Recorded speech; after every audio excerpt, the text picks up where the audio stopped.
Bulldozer भी चलाया जाएगा। वो एनिमी प्रॉपर्टी, मैं आपसे कह रहा हूं कि चारों ओर एनिमी प्रॉपर्टी है। आप जो जो आतंकी हैं, आतंकियों का जो करेंगे करेंगे, पहले एनिमी प्रॉपर्टी तो गिरा लीजिए जिसकी आवश्यकता है, नहीं तो हाथा खत्म हो रहा है। और यही तो प्लान उनका था कि एनिमी प्रॉपर्टी किसी तरह से बच जाए और डाइवर्ट हो जाए दिमाग इधर। वो एनिमी प्रॉपर्टी पर आपको दिमाग लगाना पड़ेगा सबको, कि दूसरी बार उत्तर प्रदेश में सरकार बनी है। और लगातार बाबा जी ये कह रहे हैं कि भाई उत्तर प्रदेश में हम दंगे नहीं होने देते। कानपुर एक ऐसा प्लेस रहा है जो आजादी के आंदोलन की के समय पर मुस्लिम लीग का गढ़ रहा। जो 90% आबादी पाकिस्तान चली गई, उसकी प्रॉपर्टी क्या हुई? 1968 में उस प्रॉपर्टी को भारत में एनिमी प्रॉपर्टी घोषित कर दिया गया। दूसरा काम यह किया कि 8 भाइयों में से 6 चले गए, 2 रह गए, 6 अपनी प्रॉपर्टी 2 को दे गए। यानी कि 10.5 लाख स्क्वायर किलोमीटर का पाकिस्तान भी बन गया और हिंदुस्तान में भी जमीन बचाए रखी। अखिलेश यादव के जो क्षेत्र हैं, इटावा, मैनपुरी, शिकोहाबाद यानी कि फिरोजाबाद, फर्रुखाबाद, एटा, औरैया, इनमें कोई एनिमी प्रॉपर्टी नहीं निकाली उन्होंने। अभी 10 दिन पहले की बात है। 198 मंदिर जो मुस्लिम एरियो में थे, जिन पर रह रहे मुसलमानों ने कब्जे कर लिए थे, उन मंदिरों को खाली करवाया है। इसका खुलासा हो गया तो आधा कानपुर खाली करना पड़ेगा। ये जो चंदेश्वर का हाथा है, इसके चारों ओर एनिमी प्रॉपर्टी है। 3 तारीख को ही ये बस्ट कर दिया जाए ताकि वहां जो जो ये प्रशासन लगा होगा उसको संभलने का समय ही ना मिले। नमस्कार, मैं हूं केशव मालान और खबर इंडिया की टीम यानी कि जुमे की नमाज के बाद में कानपुर में ही हिंसा के बाद से लगातार कवरेज कर रही है ग्राउंड पर जाकर के।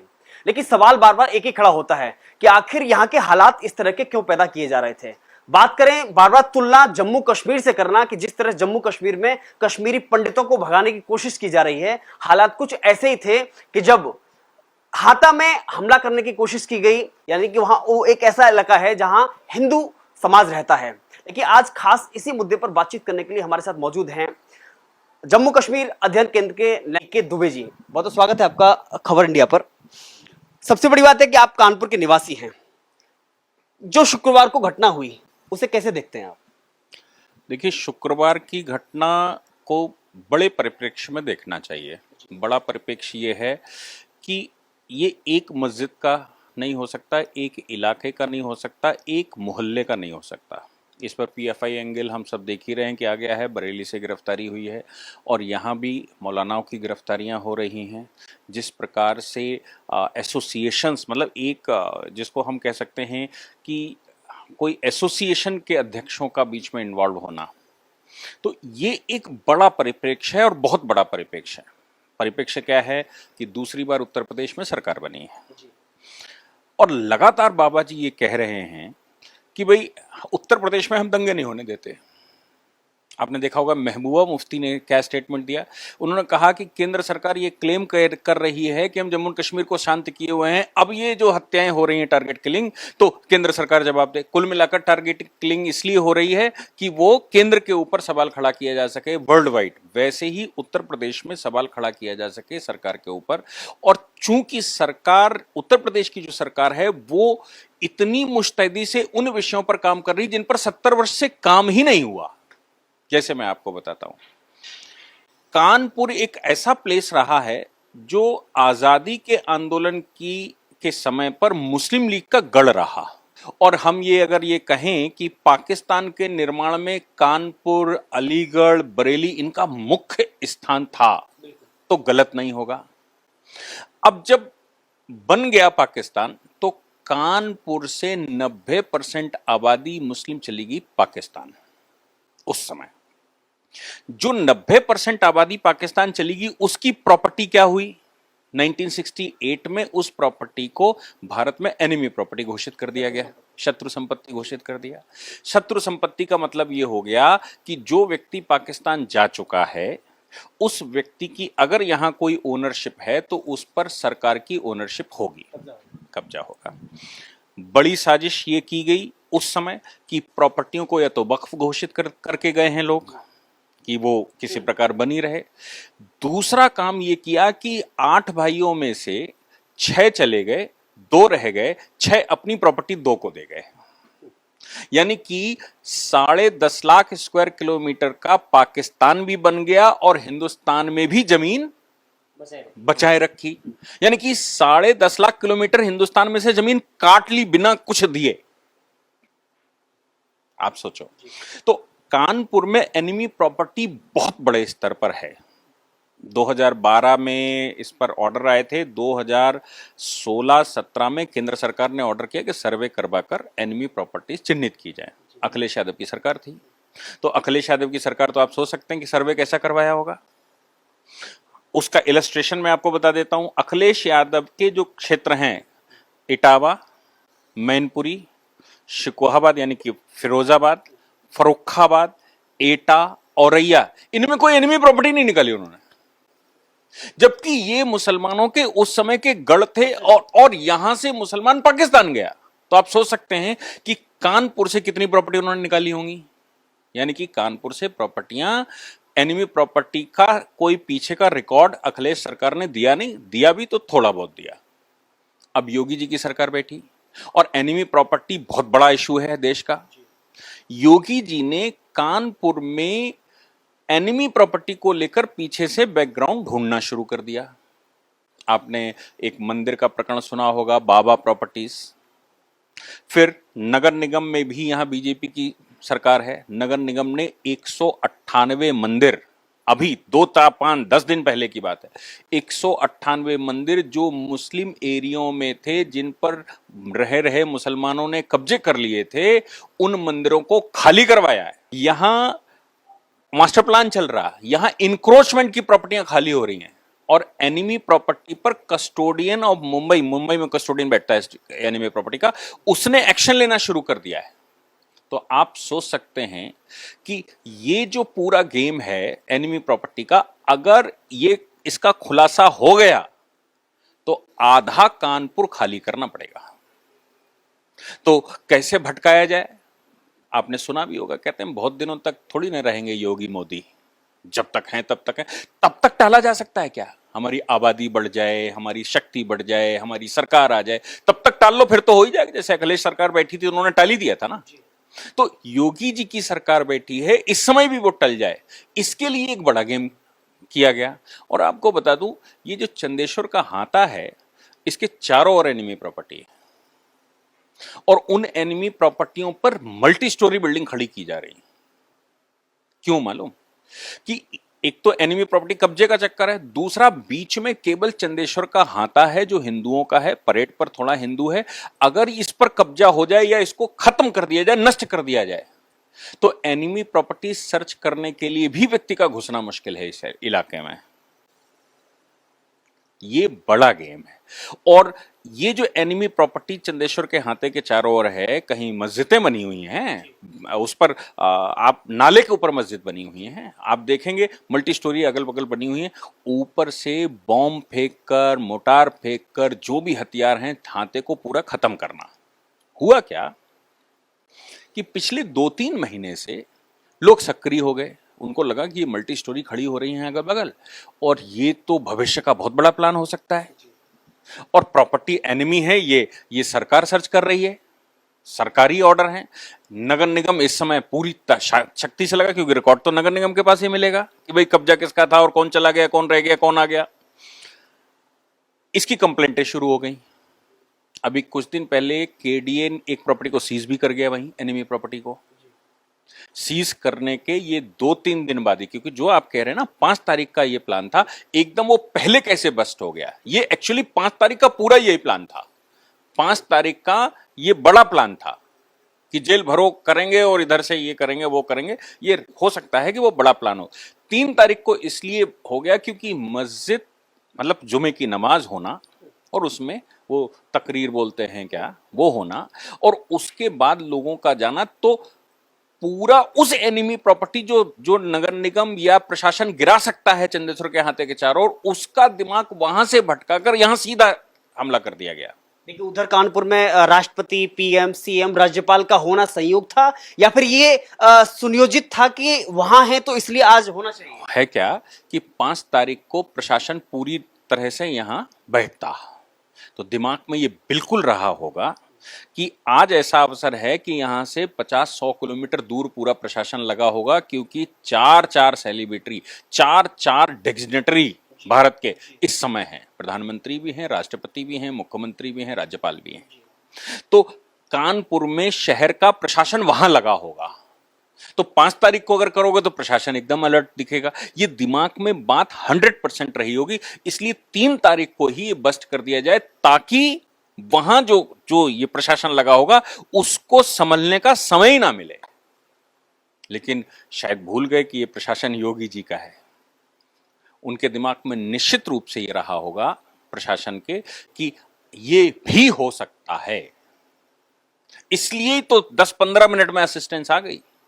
मैं ये नहीं कह रहा हूं कि असिस्टेंट वहां खड़ी थी, लेकिन 15 मिनट में कमिश्नर ऑफ पुलिस का उपस्थित होना घटना स्थल पर। आप हिंदुस्तान में ये घटनाएं मिलती नहीं कि कमिश्नर ऑफ पुलिस 10 मिनट में वहां पहुंच जाए और उसके पास जो भी छोटी मोटी फोर्स हो उसको लेकर इलाके में घुस जाए। तत्काल काबू करना, डिस्ट्रिक्ट मजिस्ट्रेट का तुरंत आ जाना, बाकी का प्रशासन का तुरंत आ जाना, फोर्सेस का तुरंत आ जाना।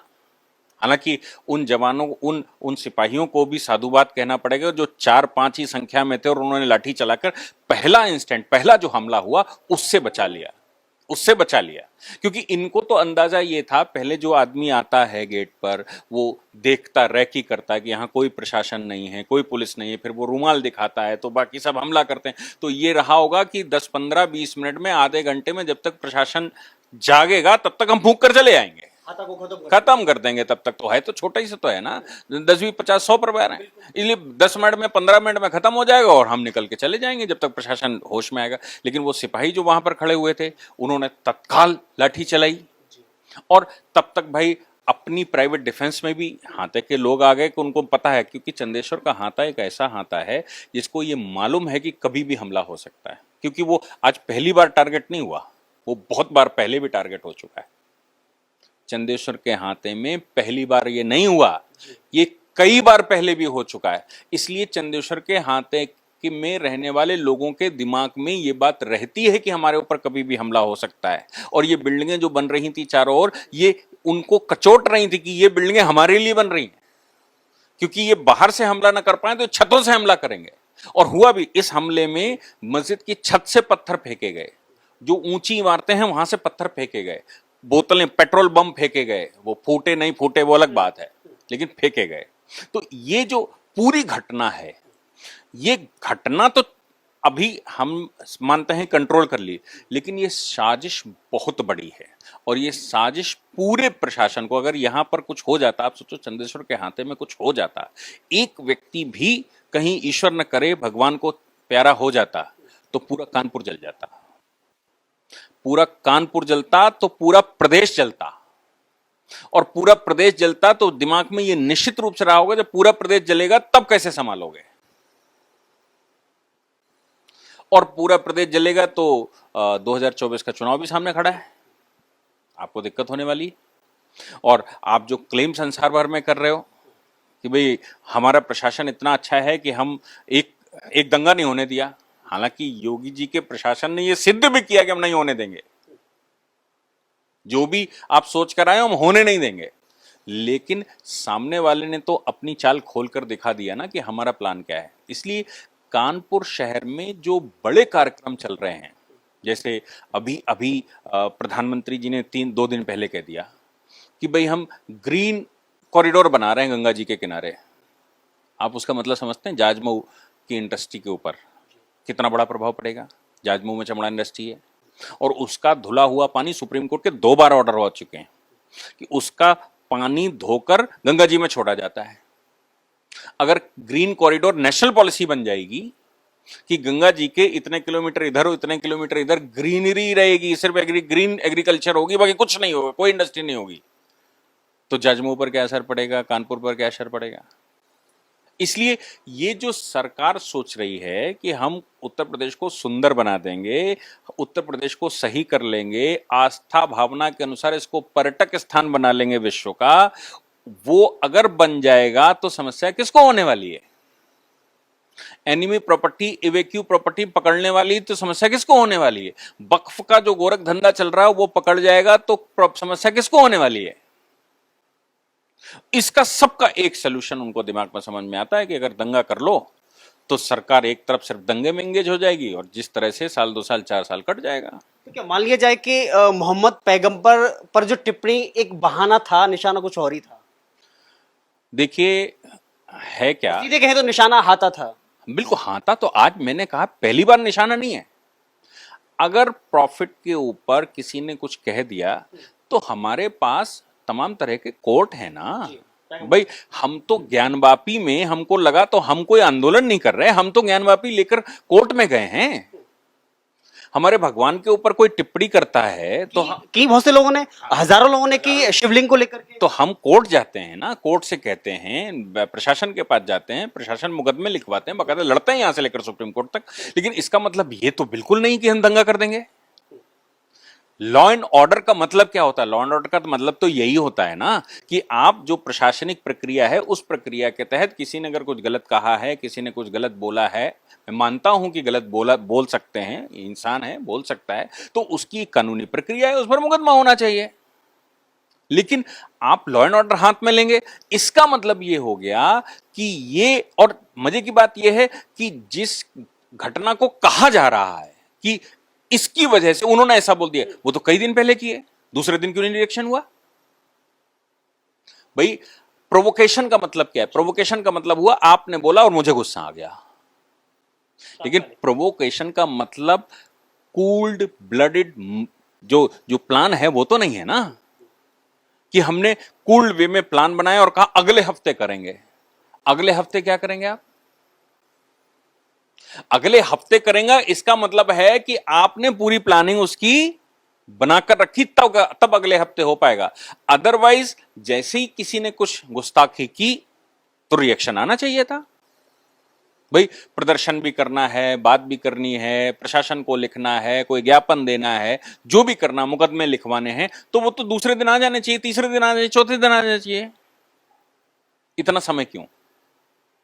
लेकिन इस पूरे घटनाक्रम में जो मुख्य आरोपी की जो भूमिका सामने आ रही है, हयात हाशमी की, कि सीए एनआरसी में उनका रोल और पीएफआई से भी कनेक्शन सामने आया है। लेकिन उससे बड़ी बात, चौंकाने वाली बात यह है कि 8 दिन के अंदर 24 अंदरूनी बैठकें करना और उस हमले के वक्त लोगों को इशारा देने के लिए सफेद रुमाल का इशारा करना, तो क्या वाकई में ये प्रशासन का कहीं ना कहीं फेलियर मानते हैं आप के, या फिर प्रशासन के लिए सीधी चेतावनी या चुनौती थी?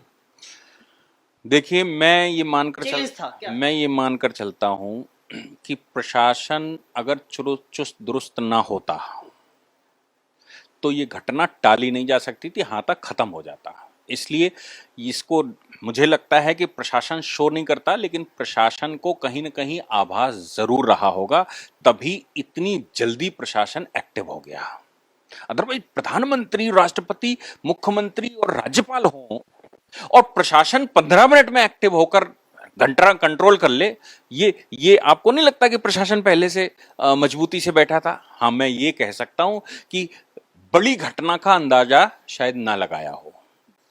कुछ करेंगे, ऊधम मचाएंगे, रोडें ब्लॉक करेंगे, कुछ नारेबाजी करेंगे, ऐसा कुछ अंदेशा रहा होगा। दूसरी बात यह भी है कि बिना परमिशन के इस समय इस तरह के जुलूस निकालने की कोई अनुमति तो है नहीं, तो प्रशासन जब जुलूस निकला होगा तभी एक्टिव होना शुरू हो गया होगा, इसीलिए 15 मिनट में असिस्टेंस आ गई। तो हो कुछ भी सकता है। दूसरी एक और बड़ी महत्वपूर्ण बात है, मुझे लगता है, जो हम सबको विचार करना ही चाहिए। आप भगवान के मंदिर जाते हैं, क्या मिलता है आपको? प्रसाद मिलता है। ऐसा क्या होता है कि जुमे की नमाज के बाद पत्थर मिल जाता है प्रसाद की जगह? तो जो उसके अंदर तकरीर होती है वो इंटरनल कम्युनिकेशन जो है, इंटरनल कम्युनिकेशन, पीएफआई के साथ कम्युनिकेशन, तमाम तरह की एसोसिएशन, हाशमी की अपनी एसोसिएशन है जो सबलेट करके मेरे ख्याल से प्रोजेक्ट लाती होगी कि कानपुर में हम करेंगे, बाकी ऊपर से आप फंडिंग करिए और प्लान आप बताइए। ये पूरा का पूरा सिस्टम, इस पूरे सिस्टम में मैं ये मानकर चलता हूं कि ये इतना सीक्रेट चलता है कि हमें ये लगता है कि केवल नमाज हो रही है, हमें ये लगता है कि भाई रिलीजियस एक्टिविटी कहीं भी होती है तो कोई शक भी नहीं करता।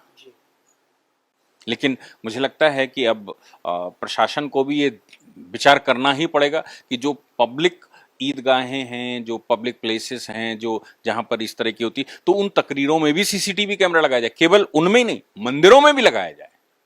मंदिरों में जो प्रवचन होते हैं उन प्रवचनों में भी लगाइए, जो भागवत हो रही, पुराण हो रही, उसमें भी लगाइए, और मस्जिदों के अंदर भी लगाइए, ताकि इस तरह के कहीं उपद्रवी प्लान तो कहीं बंद कमरे में नहीं बन रहे हैं रिलीजन के नाम से। और ये कोई नई बात नहीं है। हजरत बल की दरगाह उसका इलस्ट्रेशन है, स्वर्ण मंदिर उसका इलस्ट्रेशन है। कोई नई बात नहीं है कि मंदिरों का इस्तेमाल नहीं हुआ है, स्वर्ण मंदिर का इस्तेमाल किया है खालिस्तानियों ने। इसलिए ये बात दिमाग में रखकर मुझे लगता है प्रशासन को अगली स्टेप ये लेनी पड़ेगी कि कहीं भी 20 लोगों से ऊपर, चाहे शादी, बारात, रिलीजियस एक्टिविटी कुछ भी हो रहा हो, वहां की फुटेज लोकल थाने में जानी ही चाहिए, लाइव दिखना चाहिए। तो टेक्नोलॉजी मौजूद है, तब आप इसको थोड़ा सा कंट्रोल कर सकते हैं। अदरवाइज हम रिलीजन के नाम से किसी स्थान के अंदर घुसे और अंदर क्या समझा दिया, क्या बता दिया, किसी को कुछ पता नहीं। सबसे बड़ी बात है कि आप जम्मू कश्मीर अध्ययन केंद्र के नेशनल कन्वीनर हैं, उसके मैं जी 370 में लीगल कन्वीनर था। सॉरी, ठीक है। लेकिन उससे बड़ी बात है कि कहीं ना कहीं आपने करीब से देखा है उसको, उसको अध्ययन किया है। तो हम बात करें तो कहीं ना कहीं उस जैसा माहौल यहाँ बनाने की कोशिश की जा रही है। उस जैसा माहौल तो नहीं कहा जा सकता, उस जैसा माहौल, क्योंकि वो एक बॉर्डर स्टेट है जी। और बॉर्डर स्टेट पर इनकी, जिन्ना ने जिस समय पाकिस्तान बनाया तो उसने एक पॉलिसी बनाई थी, हिंदुस्तान से काट काट कर जमीन निकालना।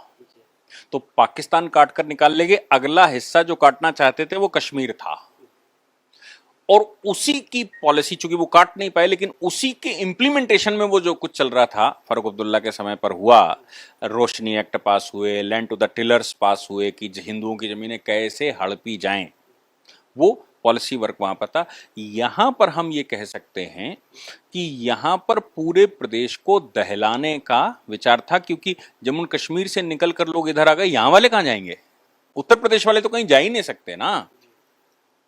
उत्तर प्रदेश वालों को पास जाने का कोई रास्ता नहीं, कानपुर वालों को जाने का कोई रास्ता नहीं, कानपुर वालों को लड़कर यहीं मरना पड़ेगा। और कानपुर एक ऐसा स्थान रहा है, सन 46 के दंगे हों या उसके बाद के दंगे हों, कानपुर एक ऐसा स्थान रहा है जहां से हिंदू कभी भागा नहीं।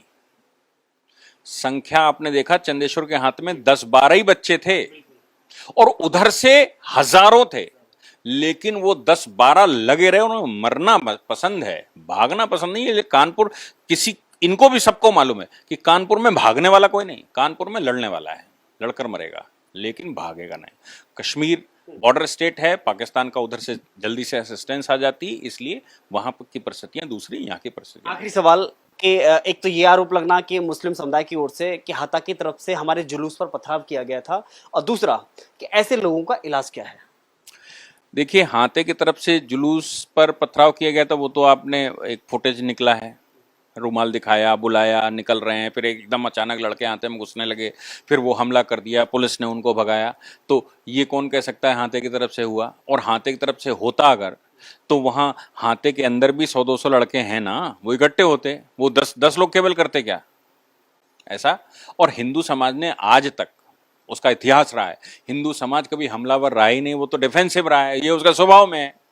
डिफेंसिव ना होता तो हिंदुस्तान पर 800 साल शासन होता, हर बच्चा राणा बन जाता, हर बच्चा अगर शिवाजी बन जाता, सोचकर चलता, तो हिंदुस्तान ये होता क्या?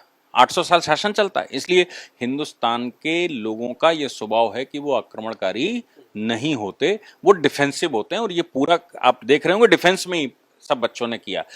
पुलिस वहां से हट गई संख्या कम होने की वजह से, लेकिन 10-12 बच्चे केवल लगे रहे जब तक पुलिस की असिस्टेंस आई। और इलाज की जहां तक बात आप कर रहे हैं कि लॉ एंड ऑर्डर के अलावा कोई इसका इलाज नहीं है। लॉ एंड ऑर्डर को करना पड़ेगा। मैंने आपको बताया कि जो जुमे की नमाज के बाद या किसी नमाज के बाद या किसी एकत्रीकरण जलसे के बाद ये शुरू होता है, तो वहां पर मुस्तैदी से आपको नजर रखनी पड़ेगी और टेक्नोलॉजी का प्रयोग करना पड़ेगा। देखिए, योगी ने कहा है ना कि सभी के खिलाफ में जो आरोपी अब तक 29 की गिरफ्तारी हुई है कि सभी के खिलाफ में गैंगस्टर की कार्रवाई होगी, संपत्ति कुर्क होगी, बुलडोजर भी चलाया जाएगा। नहीं, वो तो प्रशासनिक प्रक्रिया है, प्रशासनिक प्रक्रिया तो होगी होगी, बुलडोजर भी चलाया जाएगा। वो एनिमी प्रॉपर्टी, मैं आपसे कह रहा हूं कि चारों ओर एनिमी प्रॉपर्टी है। आप जो जो आतंकी हैं, आतंकियों का जो करेंगे करेंगे, पहले एनिमी प्रॉपर्टी तो गिरा लीजिए जिसकी आवश्यकता है, नहीं तो हाथा खत्म हो रहा है। और यही तो प्लान उनका था कि एनिमी प्रॉपर्टी किसी तरह से बच जाए और डाइवर्ट हो जाए दिमाग इधर। वो एनिमी प्रॉपर्टी पर आपको दिमाग लगाना पड़ेगा सबको।